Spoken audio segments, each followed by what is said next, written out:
महासागर की मार्किंग में, जहां 101 या 91 में केवल और केवल सागरों की मार्किंग है, आप वहां से इसे देख पाएंगे। फाइन, तो जल्दी से उसे अगर ना मिला हो तो वहां ढूंढे, वहां मिलेगा ये। फाइन, अदर जगह नहीं मिलेगा। आ जाए अब आके हम थोड़ा सा जो है वो द्वीप के बारे में देख लेते हैं।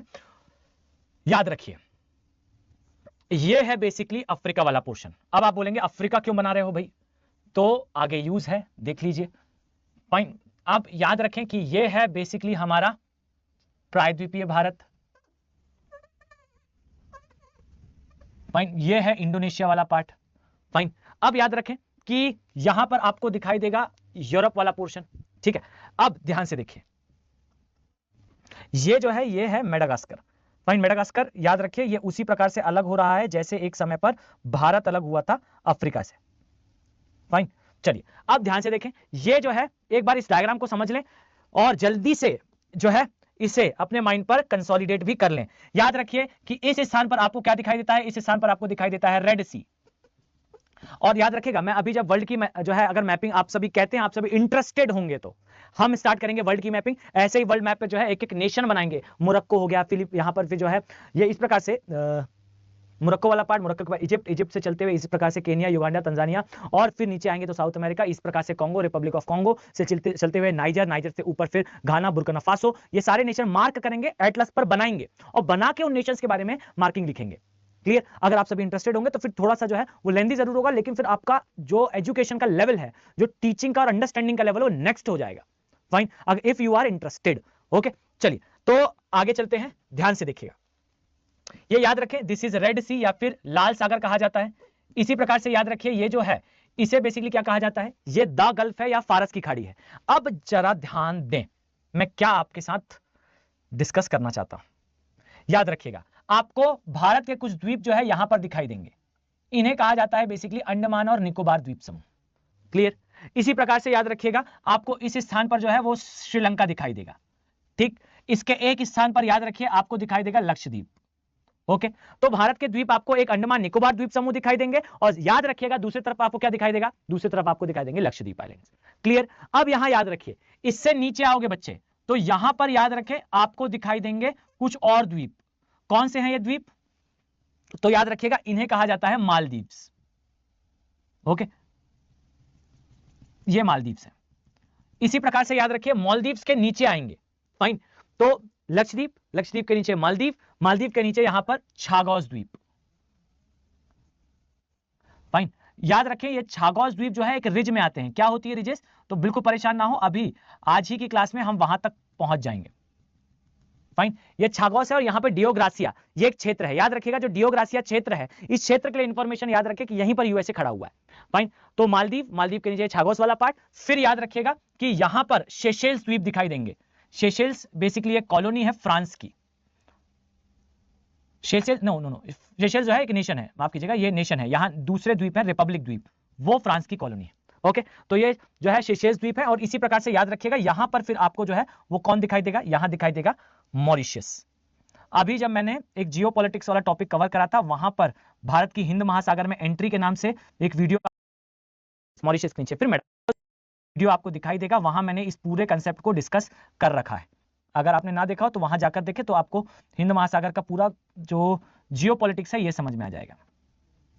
ओके, तो याद रखिए कि इस प्रकार से द्वीपों का क्रम है। सबसे पहले लक्षद्वीप, लक्षद्वीप के नीचे मालदीव, मालदीव के नीचे छागोस द्वीप, छागोस के सामने जो आपको दिखाई देगा यहां पर जो है वो सेशेल्स द्वीप, और उसके नीचे लास्ट में यहां पर आपको दिखाई देगा क्या, दिस इज मॉरिशस। मॉरिशस के नीचे फिर मेडागास्कर। आई थिंक ये डायग्राम इज परफेक्टली आपके दिमाग में जो है वो सेट डाउन हो चुका होगा। ओके, चलिए तो अब यहां ध्यान दें कि अंडमान और निकोबार द्वीप समूह के लिए ये जो है ये वास्तविकता में क्या है, तो ये हिमालय का ही विस्तार है। याद रखिएगा कि वो हिमालय जो आपको इस प्रकार से दिखाई देता है, इसका ही विस्तार है अंडमान निकोबार द्वीप समूह। अंडमान निकोबार द्वीप समूह वास्तविकता में कोई द्वीप समूह नहीं, ये हिमालय की ही चोटियां हैं। क्लियर? अब याद रखें कि अंडमान में ऊपर वाला पार्ट अंडमान है, नीचे वाला पार्ट निकोबार है। अंडमान और निकोबार में जो सेपरेशन है ये होता है 10 डिग्री चैनल से। क्लियर? अंडमान के द्वीपों का नाम क्या है, तो इसे कहा जाता है सबसे पहले नॉर्थ अंडमान, इसे कहा जाता है जो है वो मिडिल अंडमान, इसे कहा जाता है साउथ अंडमान, इसे कहा जाता है लिटिल अंडमान। क्लियर? ये अंडमान निकोबार में अंडमान के द्वीपों का क्रम है। याद रखें कि ऊपर एक चैनल आता है, just a second, just second में इसे जो है मार्किंग्स को हटा दूं, अदरवाइज आपके लिए रीड करने में प्रॉब्लम होगी। याद रखें इसके ऊपर एक द्वीप आता है जिसे कहा जाता है कोकोस द्वीप। याद रखिए कोकोस चैनल अंडमान को निकोबार से अलग करता है। क्लियर? इसी प्रकार से याद रखिए यहां नीचे आपको एक चैनल दिखाई देगा, इसे कहते हैं ग्रैंड चैनल। या अंडमान में जो नीचे आपको द्वीप दिखाई देते हैं, यहां बेसिकली आपको दिखेगा सुमात्रा। फाइन, तो सुमात्रा को अलग करता है बेसिकली ग्रैंड चैनल निकोबार से। क्लियर? अब याद रखिए ये ग्रैंड चैनल हो गया, जस्ट अ फ्यू सेकेंड। याद रखिए ये हो गया क्या? ग्रैंड चैनल, ये 10 डिग्री चैनल। अब दूसरी इंफॉर्मेशन याद रखिए कि अंडमान निकोबार द्वीप समूह की सबसे ऊंची चोटी कौन सी है? याद रखिए सैडल पीक है। कहां आता है? तो ये आप लोग मुझे बताएंगे। क्लियर? बहुत इजी है, मैं पहले भी पढ़ा चुका हूं। इसी प्रकार से याद रखिएगा उसी स्थान पर जहां आप लोग बताएंगे वहां पर आपको दिखाई देगा क्या? वहां आपको दिखाई देगा एक इंटरनेशनल एयरपोर्ट जिसे कहते हैं वीर सावरकर इंटरनेशनल एयरपोर्ट। इसी प्रकार से याद रखिएगा आपको इस स्थान पर एक चीज और दिखाई देगी। ये बेसिकली क्या है? तो ये बेसिकली है सेल्यूलर जेल। क्लियर? याद रखें कि ये जो सेल्यूलर जेल है यहां पर विनायक दामोदर दास सावरकर को जो है काले पानी की सजा दी गई थी। ओके, भारत का एकमात्र आपको जो ज्वालामुखी एक्टिव वोल्केनो है ये दिखाई देगा। क्या नाम है इस एक्टिव वोल्केनो का? तो याद रखिएगा इस एक्टिव वोल्केनो को कहा जाता है बैरन। ये बैरन द्वीप भी है, ये अंडमान में अंडमान वाले पार्ट में आता है, अंडमान निकोबार में अंडमान वाले पार्ट में आता है। और याद रखिएगा ये उसके पूर्वी भाग में है। क्लियर? इसी प्रकार से एक और है नारकोंडम। याद रखिएगा जो नारकोंडम है ये वो ज्वालामुखी है जो सुषुप्त अवस्था में है, डोरमेंट कंडीशन पर है।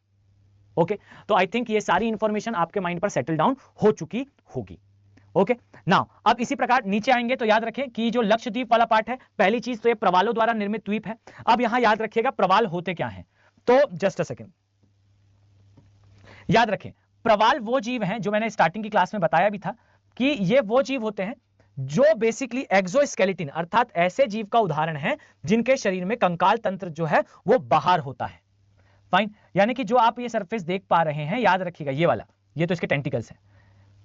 याद रखें ये जो आप देख पा रहे हैं बाहर सरफेस, ये उसकी हड्डियां हैं। फाइन, और ये याद रखिए कि इसका जो हड्डी वाला पोर्शन है ये कठोर है, जीव अंदर है इसके, और ये टेंटिकल्स लगे। इस टेंटिकल्स में याद रखिए जो है एक सूक्ष्म जीव रहता है, इसे कहते हैं जूजेंथली। और इसे सेटल कर लीजिएगा अपने माइंड में, ये जो जूजेंथली है ना, इसी के रहने के कारण ये कोरल जो है वो कलरफुल रहता है, ये प्रवाल जो है रंगीन रहता है। जिस दिन ये जूजेंथली यहां से चला जाएगा, कोरल जो है वो सफेद हो जाएगा, प्रवाल सफेद हो जाएगा, इसे कोरल ब्लीचिंग कहते हैं। और यही जो है वो यूपीएससी का सबसे फेवरेट टॉपिक है। 2018 में 1950 से लेकर 2023 तक की सबसे बड़ी कोरल ब्लीचिंग हुई थी। यूपीएससी ने तब से इसको अपना फेवरेट टॉपिक बना रखा है, हर साल होती रहती है, हर साल ये प्रश्न पूछता है। क्या है? इतना सा है कि ये प्रवालिक जीव होते हैं, ये जीव जो है एक्सोस्केलेटन होते हैं, इनका कंकाल बाहर होता है। ये जो है वो इनके ऊपर वाले पार्ट में जूजेंथली, फाइन, ओके, इनके टेंटिकल्स में जूजेंथली नामक एक सूक्ष्म जीव होता है। सूक्ष्म जीव नहीं है वैसे तो, ये प्रकाश संश्लेषण की क्रिया करते हैं। याद रखिएगा कि ये जीव वास्तविकता में एक एक्सोस्केलेटन का तो एग्जांपल है ही, साथ में जब इनकी मृत्यु हो जाती है तो एक के ऊपर एक डिपॉजिट हो जाते हैं, एक के ऊपर एक जम जाते हैं, जिससे भित्ति का निर्माण होता है, जिसे प्रवाल भित्ति के नाम से जाना जाता है, कोरल रीफ्स के नाम से जाना जाता है। क्लियर? तो याद रखिएगा ये कोरल रीफ्स वाला पोर्शन कंप्लीट हुआ। ओके, अब याद रखिए कि ये जो जीव है, ये जीव के जमने से द्वीप बनता है। और याद रखिए ये द्वीप, जब ये द्वीप जो है एक स्थान पर बहुत ज्यादा इकट्ठे हो जाते हैं और द्वीप बनता है, ये द्वीप काफी सुंदर होता है। अब आपके दिमाग में आएगा सुंदर क्यों? तो समझिए, आसमान नीला होता है। आसमान नीला हमेशा नहीं होता, लेकिन आसमान नीला तब होता है जब पवनें चलती हैं और मेघों को आगे की ओर धक्का देती हैं। आपको इस स्थान पर पवनें जो है ऊपर जाती हुई दिखेंगी, धक्का देती हैं तो आसमान नीला हो जाता है। यहां पर नदियां, आपने देखा अरब के सागर में बहुत, भारत की बहुत बड़ी नदियां जो है वो डेल्टा नहीं बनाती, अर्थात डेल्टा नहीं बनाती तो अवसाद नहीं डालती, अवसाद नहीं डालती तो पानी साफ रहता है, पानी साफ रहता है, कोरल आएंगे। कोरल क्यों आएंगे? क्योंकि कोरल में जो टेंटिकल्स में जो जूजेंथली लगा है ना, ये प्रकाश संश्लेषण करता है। फाइन, तो प्रकाश संश्लेषण करने वाला जीव वही होगा जहां पानी साफ होगा। जब पानी साफ तो कोरल आएगा, कोरल आएगा तो मृत्यु के पश्चात वो जमेगा। और याद रखिएगा बच्चे, जब ये जमता जाएगा तो द्वीप बनाएगा। और याद रखिए ये द्वीप बना किससे है? कंकाल तंत्र से, कंकालों से। और कंकाल मतलब कैल्शियम, कैल्शियम मतलब चूना, और चूना मतलब सफेद कलर।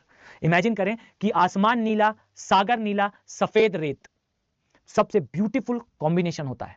फाइन, रिक्रिएशनल एक्टिविटीज के लिए। फाइन, तो यहां पर याद रखिएगा आपको जो है ये इस स्थान पर दिखते हैं। इसी प्रकार से नीचे आपको मालदीव्स दिखेगा, मालदीव्स के नीचे आप आएंगे तो यहां पर जो है फिर आपको छागोस दिखाई देगा। याद रखिएगा लक्षद्वीप के लिए एक डायमेंशन की, जस्ट अ सेकंड मैं यहां पर इसे लिख भी दूं, लक्षद्वीप पूरा एक तरफ और नीचे मिनिकॉय। अब ये मत समझिएगा कि अफ्रीका के अंदर कहां चलेगा, मतलब ये ऑब्वियसली बात है।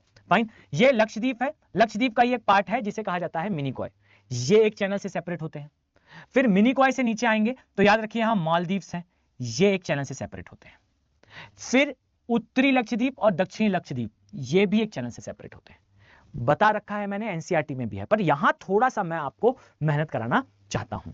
अब बताएंगे आप लोग मुझे कमेंट सेक्शन में, भले ही अभी याद ना आ रहा हो तो कोई बात नहीं, पर आगे आप लोग मुझे बताएंगे कि ये कौन से द्वीप है, फाइन, और ये कौन से चैनल्स हैं। देखिए अब ये कंप्लीट हुआ हमारा इंडियन वाला पार्ट। इसमें सिर्फ एक पार्ट है, वो कौन सा है, वो है बेसिकली भारत की जलवायु। अब भी मैं इसीलिए इसे बस अभी डिस्कस नहीं कर रहा हूं क्योंकि कल के ही वीडियो में मैंने भारत की जलवायु को जो है वो डिटेल में समझाया। एक बार मैंने उस वीडियो में समझा दिया, एक बार मैंने क्लाइमेटोलॉजी में भी समझा दिया। मैंने क्लाइमेटोलॉजी जहां कंप्लीट कराया, आप जाकर देखेंगे क्लाइमेटोलॉजी की प्लेलिस्ट में, तो वहां इंडियन जो मानसून है उसे डिटेल में 3 वीडियो में कराया है। अब चूंकि आप वो चीज देख चुके हो तो फिर अभी वाला डिस्कशन आपके लिए बेसलेस हो जाएगा, फाइन। तो इसे जो है हम ड्रॉप करते हैं और ये इंडिया का सिर्फ जलवायु वाला पोर्शन ये रुका है।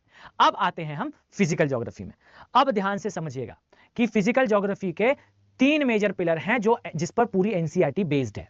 अगर आपने इन 3 मेजर पिलर्स को समझ लिया तो आप पूरी एनसीईआरटी, आप ऐसा समझे कि आपने पूरी एनसीईआरटी का सार समझ लिया है, जीस्ट समझ लिया है, अगर आप इन 3 टॉपिक्स को ठीक से याद कर लें तो।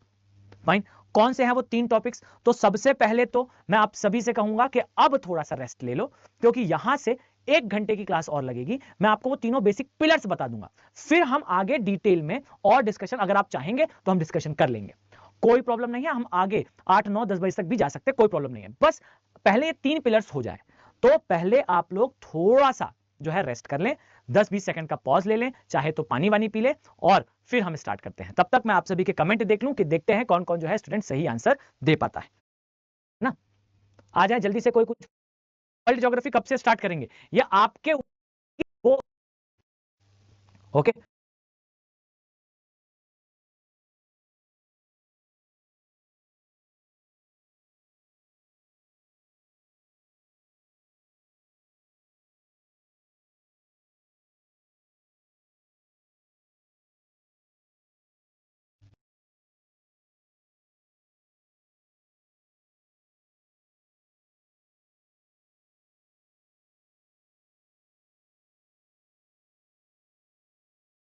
देखिएगा कि फिजिकल ज्योग्राफी में 3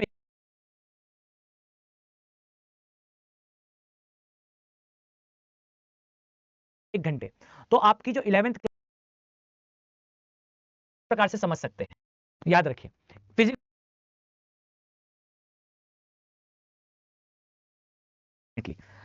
आ जाए हाँ बिल्कुल बना सकते हैं बच्चे नोट्स। अब ध्यान से समझिए, फिजिकल ज्योग्राफी में अगर आप एनसीईआरटी को देख, ज्योग्राफी याद रखिए, फिजिकल ज्योग्राफी में बेसिकली मैं आपसे कहूं कि कुछ इस तरह से हमें जो सार समझना है ना, हमें जो कंसेप्ट समझना है, आप इस प्रकार से समझ सकते हैं। थोड़ा सा बस समय लगेगा, थोड़ा सा हम जो है वो बाहर निकलेंगे, 7 की जगह हमें 7.5 घंटे लगेंगे, लेकिन आप कंसेप्ट पूरा समझ लेंगे, आपके एनसीईआरटी का सार समझ में आपको आ जाएगा। फिर जब आप उसे देखेंगे ना पन्ने पलट के, तो आपको ऐसा फील होगा कि आपने पूरी एनसीईआरटी पढ़ रखी है।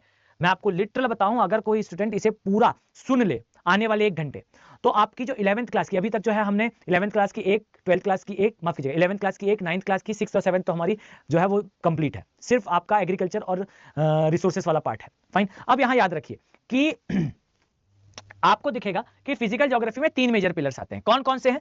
तो देखिए सबसे पहले तो आपको एक दिखेगा जिसे कहा जाता है भू आकृति विज्ञान। जस्ट अ सेकेंड, भू आकृति विज्ञान। इसी प्रकार से याद रखिए एक जिसे कहा जाता है जलवायु विज्ञान, ओके। अर्थात क्या कहा मैंने, ये है जियोमॉर्फोलॉजी, ये है क्लाइमेटोलॉजी। अब ये है समुद्र विज्ञान, या याद रखिएगा इसे कहा जाता है ओशनोग्राफी, फाइन। तो जियोमॉर्फोलॉजी, क्लाइमेटोलॉजी, ओशनोग्राफी, या मैं कहूं इधर आएंगे तो जियोमॉर्फोलॉजी, इधर आएंगे तो भू आकृति विज्ञान, जलवायु विज्ञान, समुद्र विज्ञान। अब इसमें आपको क्या क्या याद रखना है? समुद्र विज्ञान वाले चैप्टर में आपको याद रखना है, सबसे इंपॉर्टेंट है जिसे कहा जाता है पृथ्वी का भूगर्भिक इतिहास, पृथ्वी का भूगर्भिक इतिहास, फाइन। सेकेंडली याद रखिएगा आपको यहां याद रखना है स्थलाकृति, फाइन। कौन कौन सी स्थलाकृतियां होती है, ओके, अगर आपने ये दोनों समझ लिए आपके लिए अधिकांश चीजें क्लियर है। इसके बाद फिर आता है भूकंप, सुनामी और ज्वालामुखी। याद रखिए कि भूकंप, सुनामी, ज्वालामुखी, चूंकि हमारा हेडिंग है एनसीईआरटी, मैं इस वाले पोर्शन पे ज्यादा आपको नहीं बताऊंगा। क्यों? क्योंकि एनसीईआरटी में थोड़ी इस विषय पर लिमिटेड इंफॉर्मेशन है। फाइन, लेकिन याद रखें कि मैं, अगर आप जुड़े रहते हैं तो साल भर का एक वीडियो बनाने का सोचा है कि करंट अफेयर का कंपाइलेशन देंगे। ये आ जाएगा कब? ये आ जाएगा विद इन 2 और 3 वीक। फाइन, याद रखिएगा उसमें ज्वालामुखी की गतिविधियों के बारे में, उसमें भूकंप से रिलेटेड, उसमें जो है वो सुनामी से रिलेटेड सारी इंफॉर्मेशन होगी, और कन्वेंशन पार्ट में ऐसे भी ऐड कर ही दूंगा। फाइन फाइन, चलिए, तो याद रखिएगा, हम कंटिन्यू रखते हैं।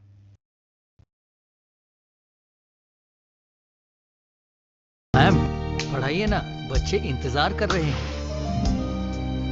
क्लास प्लस देता है आपको अपना ब्रांडेड कोचिंग ऐप। आप पूरे इंडिया को पढ़ाइए और अपनी पहचान बनाइए। जल्दबाजी में महंगे इंटरेस्ट पर लोन ले लिया है, इसका एक सॉल्यूशन बताता हूँ। अगर किसी भी रीजन से तुमने ज्यादा ब्याज पर लोन ले लिया है तो घबराने की बिल्कुल जरूरत नहीं है। बस एक कम इंटरेस्ट वाला नया लोन ले लो, इससे पुराना लोन चुका देना, और एक कम इंटरेस्ट वाला लोन तुम्हें गारंटी से गो क्रेडिट पर मिल जाएगा। इस ऐप पर तुम्हें रखते हैं इस तरीके से, ये इस करती है, ये पार्ट आपको देखना। अब जियोमॉर्फोलॉजी के बाद जब आप आएंगे क्लाइमेटोलॉजी पर या जलवायु विज्ञान पर, तो याद रखें यहां एक टॉपिक है। ये टॉपिक मैं आपको दावे से कहता हूं कि आप एक बार सर्च जरूर करें, आपको दिखाई देगा कि आपको, हाँ, ये जो पीडीएफ है ये आपको मेरे टेलीग्राम चैनल पे बच्चे मिल जाएगी, आप वहां से इसे डाउनलोड कर दें। सर फीस को इंस्टॉलेशन में आप लोग आ जाए, आप लोग एक बार कांटेक्ट करें, आपको टीम जो है वो सारी चीजों का आंसर दे देगी, तो आप उसकी बिल्कुल टेंशन ना लें। फाइन, एक बार जो है आप ऑफिशियल वेबसाइट पर विजिट करें तो आपको जो है सारी इंफॉर्मेशन मिल जाएगी इस रिगार्डिंग P2I बैचेस की। फाइन, अब याद रखें जलवायु विज्ञान में एक टॉपिक होता है जिसे कहा जाता है त्रिकोशिकीय वायुमंडलीय परिसंचरण का डायग्राम, या फिर परिसंचरण का जो मैप है वो।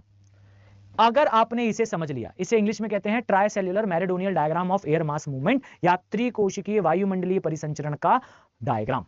ये अगर आपने समझ लिया तो याद रखिए आपको इससे स्थायी पवने, लोकल पवने, या जिसे लोकल विंड कहा जाता है, स्थानीय पवने, स्थायी पवने, स्थानीय पवने, पछुआ पवने, पूर्वा पवने, ध्रुवीय पवने से लेकर जेट स्ट्रीम तक सब समझ में आ जाएगा। मैं डायग्राम अभी प्लॉट कर दूंगा, आप इस टॉपिक को बस समझ लें, आपको बाकी सारे टॉपिक्स जो है वो एनसीईआरटी के बिल्कुल गेम लगेंगे, बिल्कुल आसान लगेंगे।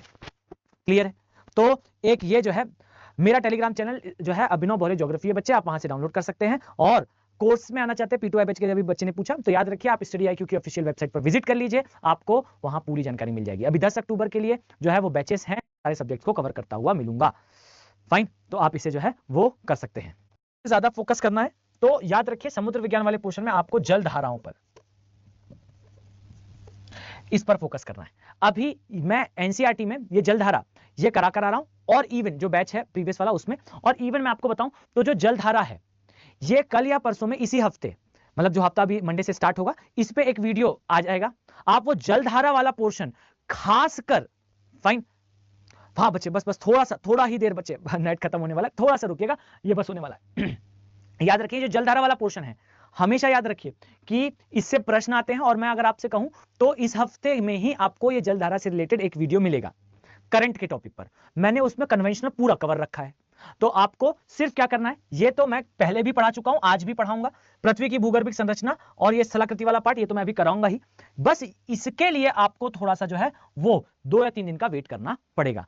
2 या 3 दिन बाद इस पे डिटेल वीडियो आएगा, ओके, तो उसे हम देखेंगे। चलिए अब यहां ध्यान दें, याद रखिए कि जो जलवायु विज्ञान है, सबसे पहले तो वैसे मुझे सही देखें तो यहां से स्टार्ट करना चाहिए, चलिए हम यहीं से स्टार्ट करते हैं, अदरवाइज आप लोग कहेंगे एनसीईआरटी का ऑर्डर फॉलो नहीं करा। देखिए याद रखिए कि जब आप एनसीईआरटी देखेंगे तो आपको काफी कंफर्ट महसूस होगा, और इवन मैं आपसे अगर कहूं तो अगर आप इतने को पूरा कर लेते हैं और उसके बाद रेफरेंस बुक्स में जाते हैं तो आपको रेफरेंस बुक्स की अंडरस्टैंडिंग भी काफी अच्छी आएगी। ओके, चलिए, तो हाँ मैं आप लोग के थोड़े डाउट देख लूं, कुछ है तो नहीं बच्चे जो पूछना चाह रहे हो?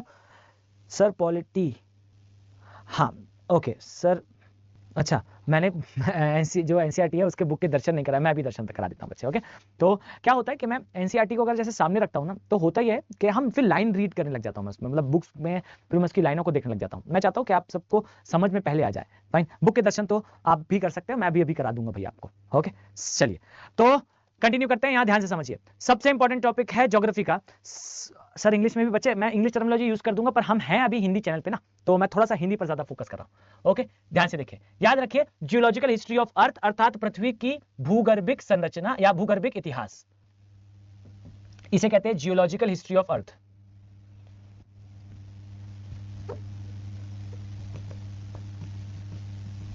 फाइन, चलिए अब ध्यान से समझिए, जिस तरह आपकी आयु को हम कुछ भागों में डिवाइड कर सकते हैं, जैसे आप पाएंगे बाल्यावस्था आती है, फिर किशोरावस्था, किशोरावस्था पहले, सबसे पहले जो है शिशु होते हैं, शिशु से फिर बाल अवस्था, बाल अवस्था से किशोरावस्था, किशोरावस्था से युवा अवस्था, फिर धीरे धीरे करते एकदम जो है वो वृद्ध हो जाएंगे, बिल्कुल जो है वो एंडिंग की तरफ। ये अलग अलग साइकिल है ना।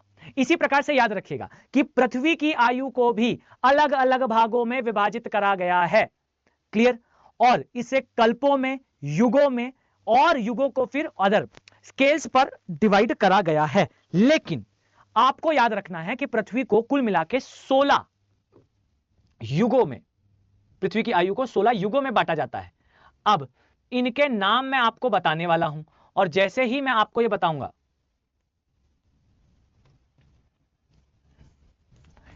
10, 11, 12, 13, 14, 15, 16, 17, 18। अब आप कहेंगे कि सर 18 क्यों बनाए हैं? अभी रीजन समझ में आया। और जैसे ही मैं आपको ये बताऊंगा, आप बस देखिएगा वीडियो कितने लोग देख रहे हैं। फाइन, और उसमें से 10, 20, 50 तो तुरंत कम हो जाएंगे। फाइन, अगर मैंने आपको ये बताया और उसके 15 मिनट के अंदर आप देखिएगा अधिकांश लोग जो है वो वीडियो बंद कर देंगे।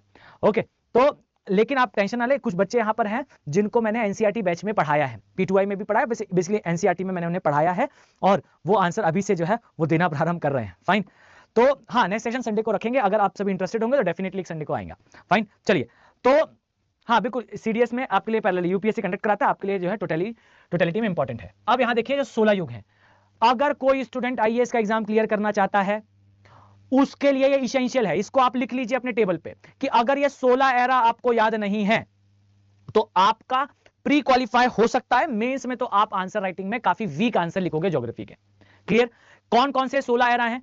तो देखिए, मैं क्रम से इसे रिपीट करूंगा और फिर हर एक एरा के बारे में 2-2, 3-3 स्टेटमेंट आपको बताऊंगा। रट लीजिए इसको। आप 4 महीने में, 3 महीने में पढ़ते हैं भारत के 5000 साल का इतिहास, मैं आपको पृथ्वी के 4.3 बिलियन ईयर्स का, इतने सालों का इतिहास 10 मिनट में समझा दूंगा, अगर आप थोड़ा सा कंसंट्रेशन यहां दें। फाइन, ध्यान से समझिए, याद रखें कि ये 16 युग हैं। सबसे पहले आपको दिखाई देगा, इसे कहा जाता है आर्कियन काल। ओके, अब आप सभी से रिक्वेस्ट है कि आप कमेंट सेक्शन में लिखें भी और मुंह से बोलें भी। क्लियर? सबसे पहला आता है, याद रखें, इसे कहा जाता है आर्कियन काल। क्लियर? इसके बाद आता है, उसे कहते हैं प्री कैम्ब्रियन काल, और फिर आता है, उसे कहते हैं Cambrian. How simple is that to understand? कितना आसान है इन 3 शब्दों को बोलना। सबसे पहले आएगा आर्कियन, फिर आएगा प्री कैम्ब्रियन, और फिर आएगा कैम्ब्रियन। टेल मी, आप ये 3 वर्ड अपने माइंड पे सेटल डाउन कर पा रहे हैं? आर्कियन, प्री कैम्ब्रियन और Cambrian. Come on, comment section में मेंशन करें। Is it clear to all? से यस और नो? जल्दी से बताएं, जल्दी से बताएं, is it clear to all? से यस और नो? सभी को याद है ये 3 वर्ड, आर्कियन, प्री कैम्ब्रियन और कैम्ब्रियन? ओके, एटलीस्ट 2 से 3 बार बोल लें इसे। फाइन सर, हाँ, अच्छा, 0 डिग्री 50 डिग्री ये मैं बोल दूं, ये आपको बताता हूं, ठीक है? चलिए, अब आप इधर आ जाइए, आर्कियन, प्री कैम्ब्रियन और कैम्ब्रियन। इसके बाद याद रखें, एक आता है, यहां इस पे लिखना है या नहीं, जस्ट अ सेकंड, मैं इसमें जो है एक डायमेंशन ऐड और करता हूं, जस्ट अ फ्यू सेकंड्स। इसमें हम एनसीईआरटी का ये डायमेंशन भी ऐड कर सकते हैं, हाँ बिल्कुल कर सकते हैं। फाइन, आ जाए। अब याद रखिए, आर्कियन, प्री कैम्ब्रियन, कैम्ब्रियन, फिर आता है ऑर्डोविशियन, सिल्लूरियन, डिवोनियन, कार्बोनिफेरस और पर्मियन। अब देखें, ये केवल और केवल 5 शब्द हैं, बहुत परेशान ना हो, मैं इसलिए इसके सिंबल्स लिख देता हूं। याद रखिए, Ordovician, Silurian, Devonian, Carboniferous, Permian. तो एक बार फिर से बोलें इसे, क्या क्या हुआ? Archean, pre Cambrian, Cambrian. Clear? फिर ऑर्डोविशियन, सिल्लूरियन, डिवोनियन, कार्बोनिफेरस और पर्मियन। क्लियर? बस ये यहां तक का प्रॉब्लमेटिक है, बस इसके बाद तो एकदम is everything is smooth as butter. Fine, तो देखिए, सबसे पहले आर्कियन, प्री कैम्ब्रियन, कैम्ब्रियन, फिर Ordovician, Silurian, Devonian, Carboniferous, Permian. Clear? अब होल्ड, ध्यान से देखें, इसके बाद आता है ट्रियासिक, जुरासिक, क्रिटिशियस। मतलब एक समय पर डायनासोर आए, एक समय पर सरीसृप का काल आया, फिर डायनासोर आए, फिर वो खत्म हो गए। फाइन, तो क्या कहा मैंने? Triassic, Jurassic, Cretaceous. इसे रट लीजिए। Okay sir, Akash Choubey ji, sir ऐसा क्यों है कि 0 डिग्री इक्वेटर? हाँ बच्चे, मैं डाउट देख लिया, पर हम अभी दूसरे उस पर है, हम पहले इसे देख लें, फिर मैं आपका डाउट बताता हूं। ओके चलिए, तो ट्रियासिक, जुरासिक, क्रिटेशियस, एक बार पूरा बोलें। Archean, pre Cambrian, Cambrian, Ordovician, Silurian, Devonian, Carboniferous, Permian, Triassic, Jurassic, Cretaceous. जिसने इसे याद कर लिया वो अपने आंसर में ऐसा रिवॉल्यूशनरी आंसर लिखेगा, डेफिनेटली आपको एक्स्ट्रा मार्क्स देगा, और एक एक नंबर की लड़ाई है, याद रखिएगा।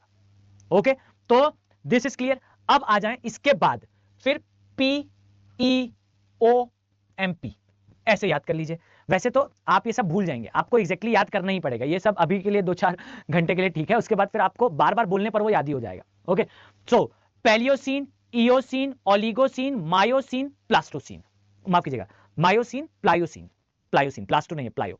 ओके, तो पैलियोसीन, इयोसीन, ओलिगोसीन, मायोसीन और प्लायोसीन, प्लास्टो नहीं है, प्लायो है। ओके, अब यहां ध्यान से देखिए, Archean, pre Cambrian, Cambrian, Ordovician, Silurian, Devonian, Carboniferous, Permian, Triassic, Jurassic, Cretaceous, Palaeocene, Eocene, Oligocene, Miocene और प्लायोसीन। ओके, ये 16 एरा हैं। अभी जिसमें हम रह रहे हैं ये प्लास्टोसीन के बाद और होलोसीन में है। प्लास्टोसीन का मतलब है जब पृथ्वी पर 4 बार हिमयुग आए, गुंज, मिंडल, रिस, ब्रुम, ये जो है 4 हिमयुग है। आकाश जी स्टॉप डूइंग दिस, मैंने देख लिया कि, लेकिन ये डाउट अभी हमारे लिए रिलेटेबल नहीं है। सर ऐसा क्यों है कि 0 इक्वेटर पे, जस्ट अ सेकेंड, चलिए तो आ जाए। देखिए ये जो है वो युगों का ऑर्डर है। अब यहां पर अगर आपने युगों का ऑर्डर याद कर लिया तो आपके लिए अब कोई समस्या नहीं है।